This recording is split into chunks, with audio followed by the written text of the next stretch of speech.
On Jazz coming to you about the Utah Jazz and the Memphis Grizzlies playoff special. Locked on Jazz, sort of, bada boom, kind of.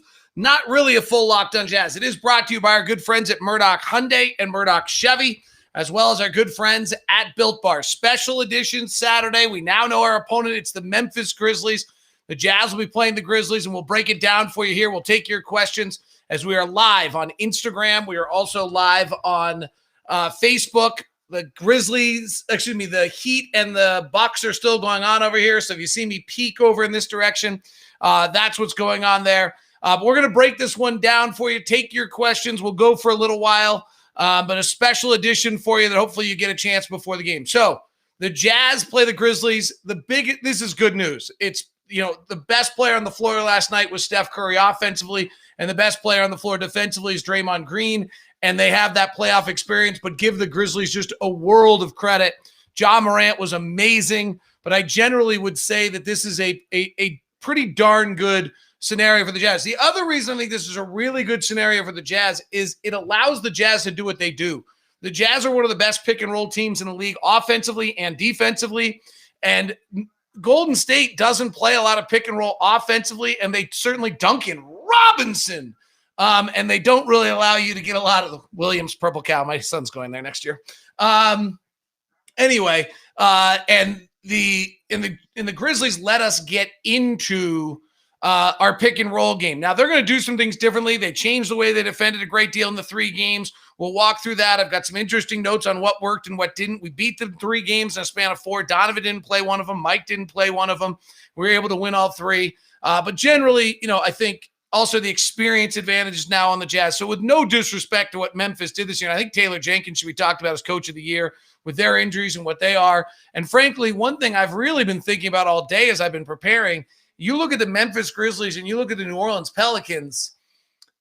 I mean, I think most of us would think one of those rosters is way better than the other. So why? Like, why does one of these teams keep winning and making the playoffs and the other one not? And I think that that's something that we frankly should look at and try to figure out, what is it that's going on there and to understand the game a little bit better than we do right now, because somehow we're miscalculating on that. Memphis is winning for a reason, and they're doing things well, and they deserve that credit. Let's look at who Memphis is, give you a little breakdown of that. Memphis comes in as the 16th ranked offensive team and the 7th ranked defensive team in the league. I think the fact that they're 16th offensively and it somewhat could have some problems scoring is vital. When the Jazz have a good defensive game this year, they don't lose. When their defensive rating is under 106, the Jazz are 34-1 this year. So if you can't really score it against the Jazz, that's probably an advantage. By the way, Memphis had a better offense all year long than the Golden State Warriors. So, in that comparison, Memphis is 22nd in the league in shooting effective field goal percentage. They're the 5th best team in the league at taking care of the ball. So we'll see very few turnovers because we don't force any, and they're not going to commit many. They are the 4th best offensive rebounding team. This will be a big challenge for us. We're a very good defensive rebounding team, but at times we've been overpowered in that area. They do not go to the free throw line very much, and we do not foul very much. So expect very few free throw attempts for Memphis in that. On the defensive end, they're the 7th best defense in the league, 12th best against the shot, 7th best team in the league defensively and forcing turnovers. They're the number 4 team in the league in deflections. We're last in the league in deflections. So they're going to get out. They're going to reach. They're going to get into our passing lanes. Game 2, particularly, they were really going after a lot of those. I have not rewatched the 3 games. I'll do that tomorrow. I've kind of done all of my Jazz prep. I'll do Memphis tonight, and then I watch the 3 games tomorrow. And then I have too much information to actually call a game well. We're the 14th. They're the 14th defensive rebounding team. When we get our offensive boards, we are great. When our offensive rebounding rate is above 28%, we're 31-7 this year. Interesting note about those turnovers. I'm not suggesting that we go turn it over, but when our turnover rate is over 16%, we're 17-2. I think that's a sign that we're moving it, skipping it, getting it places. We turn it over every now and then in those circumstances that allow us to do that. Minute 19 left. Miami and Milwaukee are tied at 104, by the way. I could call this. It's no different than calling a road game in the NBA. Here's Holiday at the top. I'm doing the same thing Ryan Rucco's doing right now. Left side, Lopez, outside the three-point line, guarded by Butler, works in the paint, reach-in foul on Miami, and Brooke Lopez will go to the free throw line. See? Exact same as what I'll be doing for road games during the playoffs.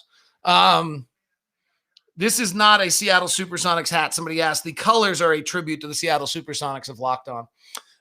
Memphis is also 17th in the league at not fouling. So from a shot selection standpoint, we really could have a math advantage in this series. That would be the other thing on who Memphis is. So Memphis is three-point shooting. Memphis, they're 27th in the league in three-point shot attempts at 31%. We obviously take the most at 45. We could have a game where we take 45-50 and they end up taking 25-30, and that's just a huge, huge advantage for us in that matchup. So that's kind of the matchup of the two teams and what they do.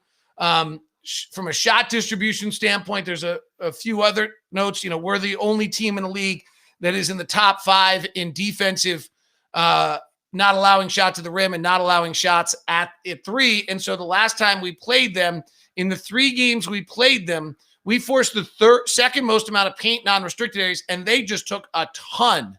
They took 90 some odd shots in those games from the paint non-restricted area. So they were that floater game that Memphis Memphis was living by in those early ball games. I'll see if I can find that in some of my notes, but they took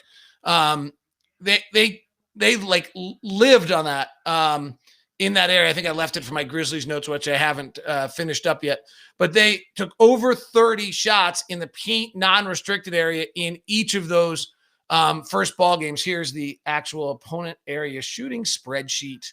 Oh no, that's just the Grizzlies. Let's see. I have so many windows open and so much prep being done right now. Jazz defensive game by game. Let's see. Opponent's defensive, Jazz shooting area, player shooting area, spreadsheets everywhere. Jazz defensive shooting area. Here it is. Memphis Grizzlies shooting in our 3 games. They took 33 paint non-restricted area shots in game 1. They took 30 in game 2 and 35 in game 3. So they took 98 shots in the paint non-restricted area, hit about 40%. That's just a huge advantage for us. If we can deny them at the rim, they took 21, 18, and 22 shots at the rim. So when you look at this matchup, that's the first thing, is that shot distribution difference between the Jazz and the Grizzlies, and how that jumps out is the kind of the first aspect of things. Now, the Grizzlies defended the Jazz in 3 really different fashions in those games. They made a pretty dramatic change in that third game. The first game, they just dropped Valanciunas about as deeply as they possibly could in the first 2. And the Jazz had to kind of adjust to that. So that if you look at the Jazz shot distribution, we took 28, 21, 23 shots at the rim. The first time we took 29 paint non-restricted area floaters. That's the second most amount of paint non-restricted area floaters we've taken in any game all year. The only other time we took more was 30 against the Clippers. We took 21 in the next game. Then they changed the way they defended. They got out on us a little bit differently. We didn't have Donovan. We only took 13. Now, in that third game against the Grizzlies, we got 17 corner threes. We went 10 of 17 on corner threes, which is the second best amount of corner threes we've had in any game all season long. But we also went 6 of 32 on above the break threes. Only in the game against Toronto before the All-Star break, when we went right after the All-Star break, we went 4 of 24 on above the break threes, did we shoot worse in any game all year. So that's definitely a case where I don't think that could happen again for us to have that type of struggle. But, Trevor Ariza, 4-3, rotates it. Dragic buries it, and they're tied at 107 with 20 seconds to play. I can do it. I can do it anywhere. All right, no timeout by Budenholzer. Middleton, between the this is probably illegal. This is not play-by-play. Middleton holding. Shot clock is off. Lopez comes to set the pick. Middleton drives to his right. Calmly works. 2 seconds. Fade away for the win. Got it. Chris Middleton and Milwaukee beats Miami 109-107.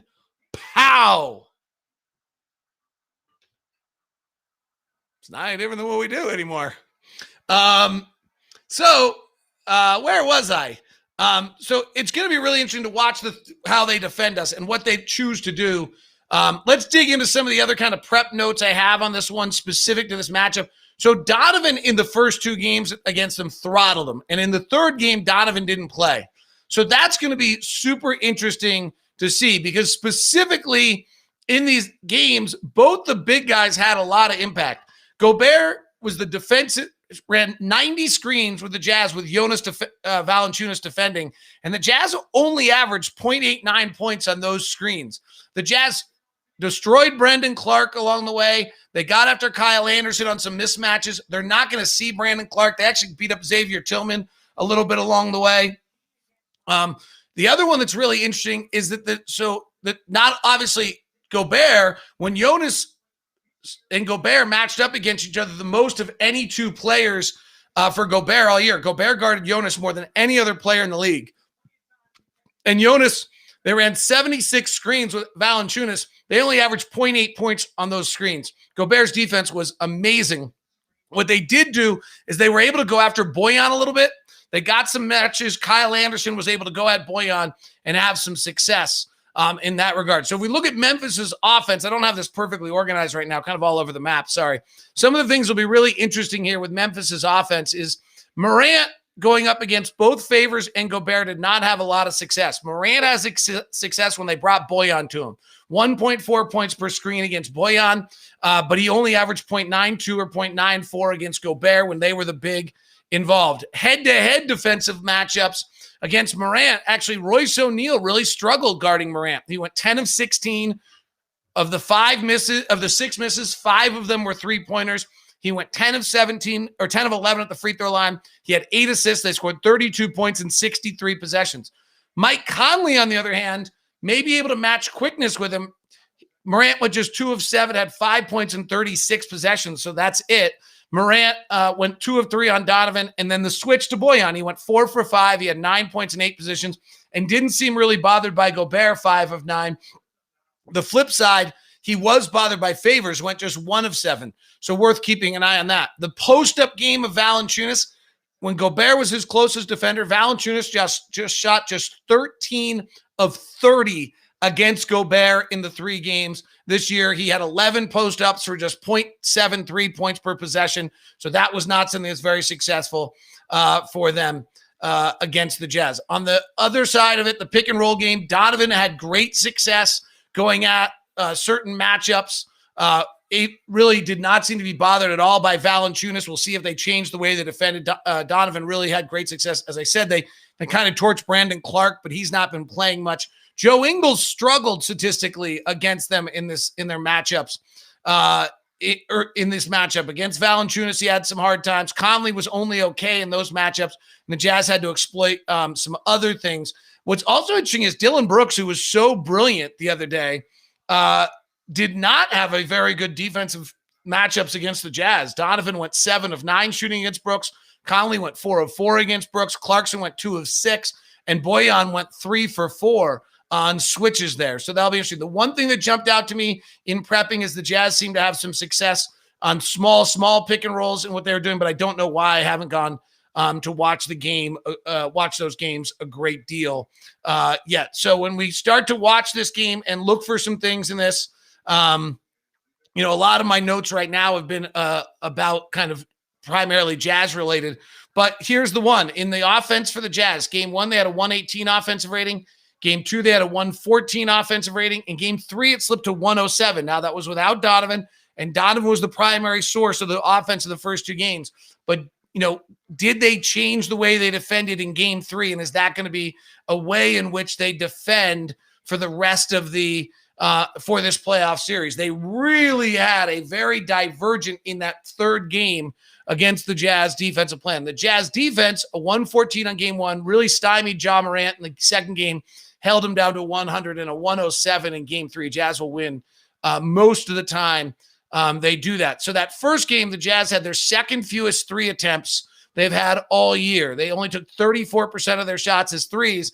In the third game, they took 55% of their shots as threes. So kind of an interesting contrast there, and the Jazz did not make a great deal of them. So from an offensive standpoint, Joe Ingles pick and roll was less successful. Donovan was very, very successful. Jazz 3-point shots went from their second most to one of their biggest in the span. So it'll be interesting to see how they guard it.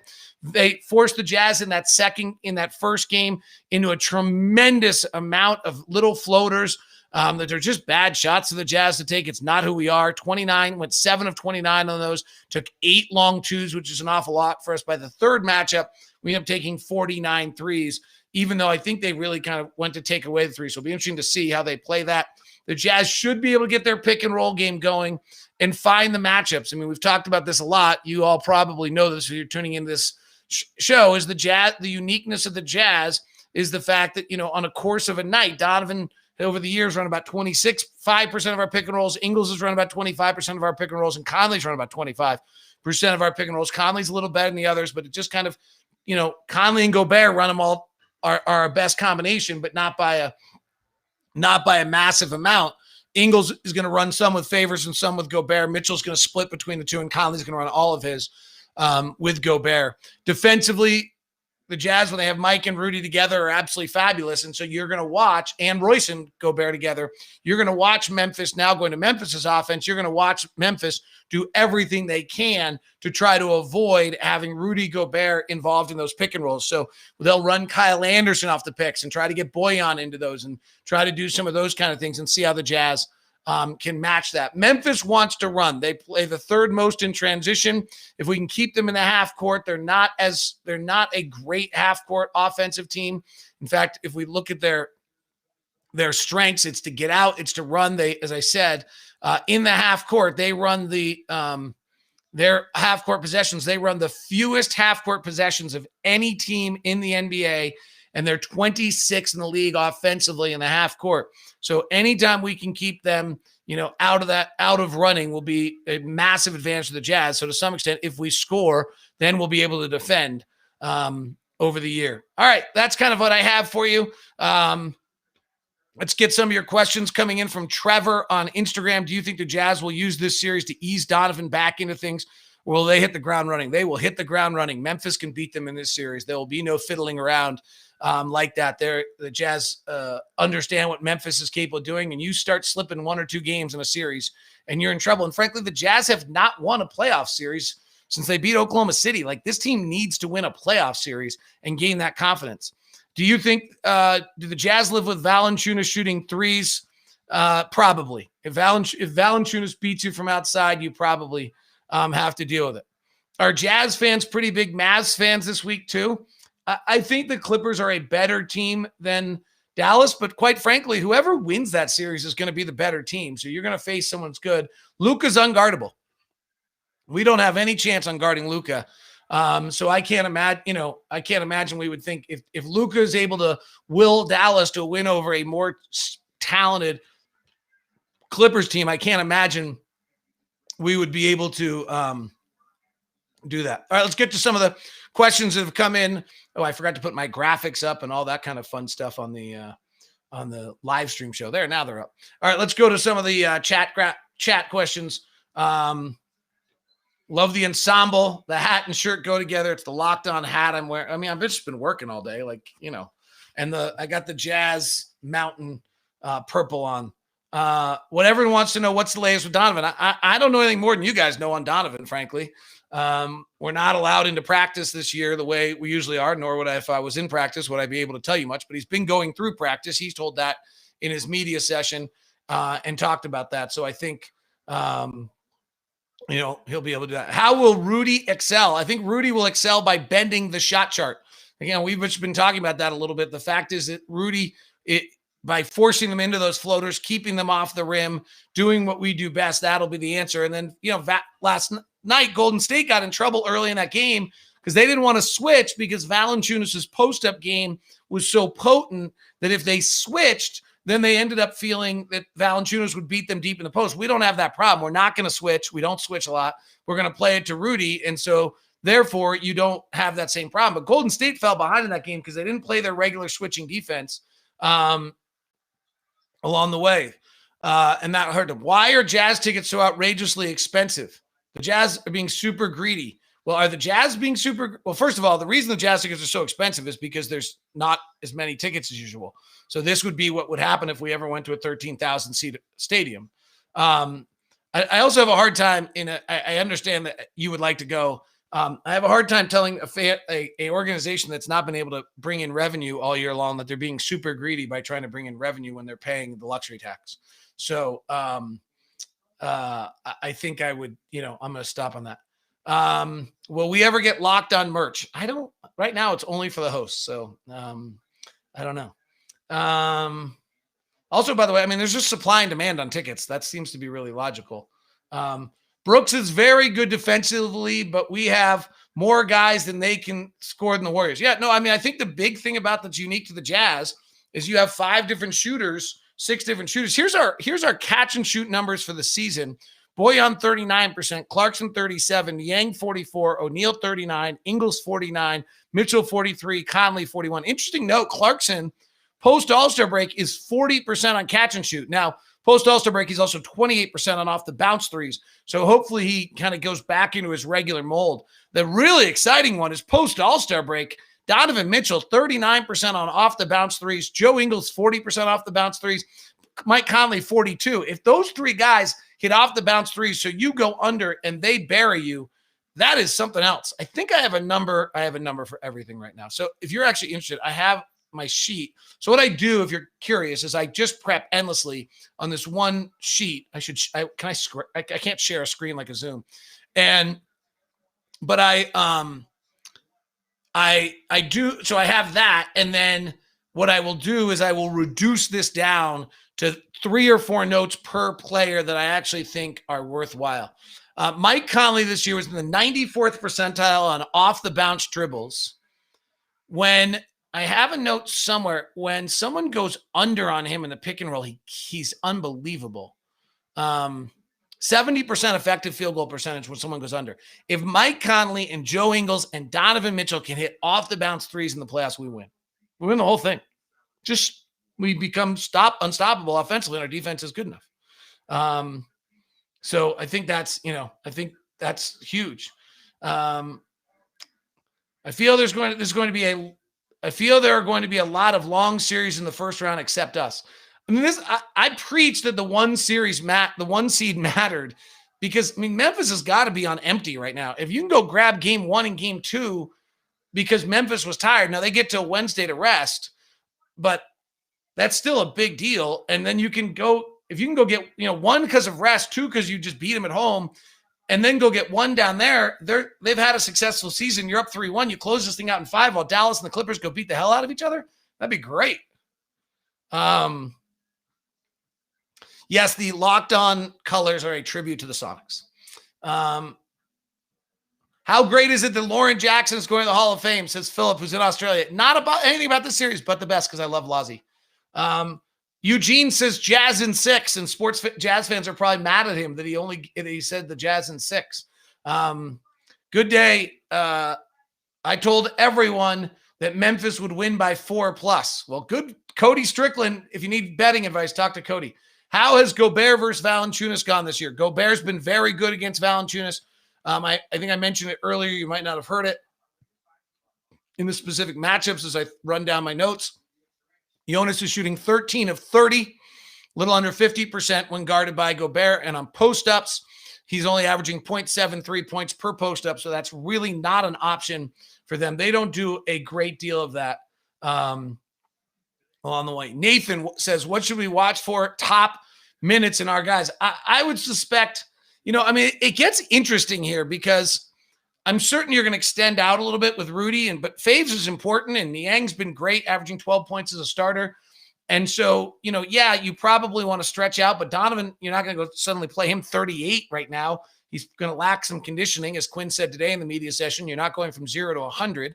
Mike's got the hamstrings. So I actually think you'll see our rotation being somewhat regular, particularly coming off a week off, to see if we can get things ramped up. Hey, here's our gambling advice. Cody Strickland says, this is the best series for Donovan to, let's see, what does he say? My screen is being blocked. To come in and ease into playing time for better recovery and shake off the rust. I mean, I guess I mean, you're really disrespecting a pretty good Memphis team.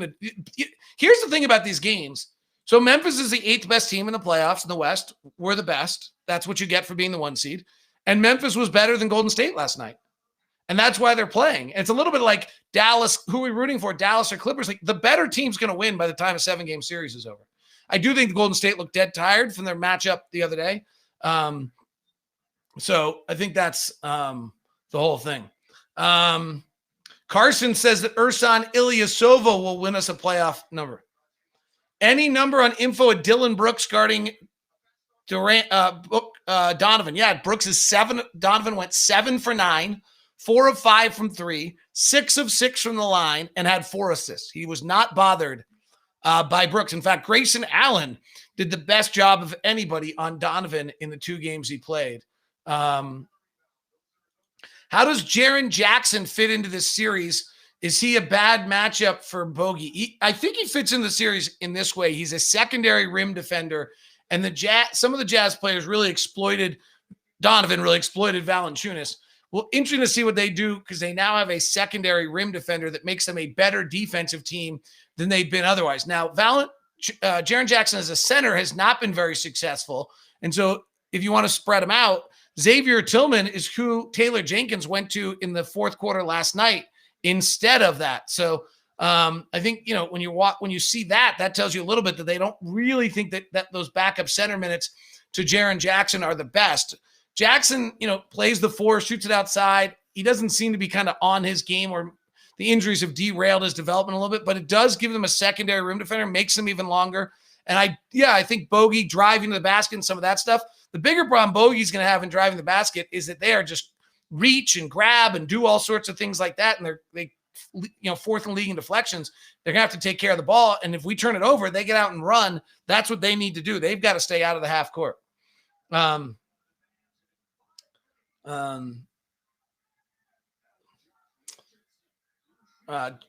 Do you see Donovan having similar success than he had in the Grizzlies during the regular season? Maybe. I mean, there might, I think a few of my numbers kind of said that the Jazz went and found some matchups on small pick and rolls they wanted. Some of my numbers said that maybe they tried to put Ja Morant in some things defensively. And then Valanciunas is a big, huge body, but maybe a little bit more static. And so Donovan's able to move around him the way more than he would a mobile big. It would be the theory there. It's playoff time. Not sure how much these stats matter. I may be up at the night. So you're telling me that my 16 hours of prep in the last 20 hours is actually totally useless? Thanks. I appreciate that, Darren. Maybe. See, I like this. Thank you for the content. I'm just kidding. I'm just playing with you. All right, getting ready to wrap this up. I do want to get to most of the questions. Show me the title. That's a long time out there. Doncic is cooking PG. PG, be interesting to see what he does playoffs. He's been terrible for like the last 2 months, so it'll be super interesting to see what he does in the playoffs here. Dallas and the Clippers are 36-34 right now. I got to put this game on record so that I can go back and watch it. Who does Royce guard? I don't know. Royce did not do well against Morant during the regular season, and so do you put your best defender on Morant? I would think so, but that those quick guards are not what Royce is great at. He's great when he's physically imposing, and so do you put him on Dylan Brooks and just take Dylan Brooks out of the game? Royce spent an incredible number this year, 38% of the time, guarding the tier 1 offensive player of the other team. Dylan Brooks is actually number 2 in the league at that. So the interesting part of this matchup is that these two teams have these guys that are completely designated to guard the number 1 offensive player. Mitchell cooked Brooks. Morant cooked O'Neal in the regular season. And so do these teams do something different? Do you put Brooks on Mike Conley and find someone else for Donovan? I don't know who that other person would be. DeAnthony Melton is probably their next best defensive player. I mean, you're going to start Brooks. So it gets really interesting in that regard. We'll see how that works. Let's see if I can find any. Let's see. Will Rudy get the respect he deserves if the Jazz do well in the playoffs? So it's really interesting to me on that question. There's 2 things. What is the respect that Rudy deserves? that he's not getting. He's going to win Defense Player of the Year for the third time. He's going to go to the Hall of Fame by the time he's done, I think. He is probably going to get some scattering of most valuable player votes. Like, should he get more MVP votes than Giannis? So I'm actually like, I kind of always think it's like the whole "we deserve more respect" thing. I think is always kind of garbage. Like this whole season, every story in the country got written about us in the first month or two of the year when we had the number one seed. And then people didn't write about us a lot because they'd already written about us. Like the story had been told. And then now they're right. Now Chris Mannix wrote a story about us again recently. And there's been other stories. Like, is that like, but what I think fans really want is the national media to only cover their team. So how about you actually just listen to the local media that does cover your team and have Andy Larson and Tony Jones and Sarah Todd and Eric Walden and all these people and David James and Patrick Kinahan and listen to them who actually cover your team every day, and me, frankly, and Ben Dowsett and Dan Clayton, who does an amazing job. I don't even know where he lives anymore. Like, you've got plenty of people that cover your team all the day. Why you give a damn what the national people said and whatever the stupid respect thing is you're worrying about? You know how you get respect? You go beat the Memphis Grizzlies in a playoff series, then you beat the LA Clippers in the playoff series, and then you match up in the Western Conference Finals against the Lakers and get it going.